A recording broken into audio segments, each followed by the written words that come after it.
پہلی بات یہ ہے کہ جس کا دسترخوان آباد ہے نا اس کی زندگی آباد ہے. یہ بڑی بات ہے کہ آپ کے گھر میں مہمان کا کھانا بننا چاہیے. آستانے کیوں آباد ہیں؟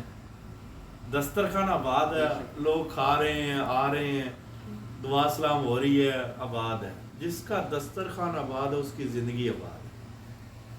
نمبر 2 پہ انہوں نے کہا تھا حرام کا ایک لقمہ تیری 3 نسلوں کو تباہ کر دے. اللہ اکبر. یہ بھی بڑی بات ہے.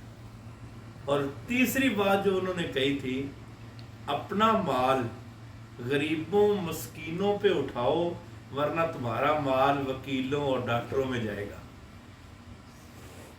جب آپ یہ نیت کر لیں گے نا کہ آپ کا پیسہ غریبوں میں خرچ ہو، پھر بیماری ختم ہوگی آپ کی، اور نہ ہی کیسوں کا علم ہوگا آپ کو.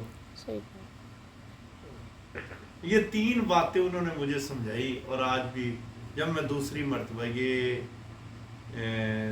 15-14 کی بات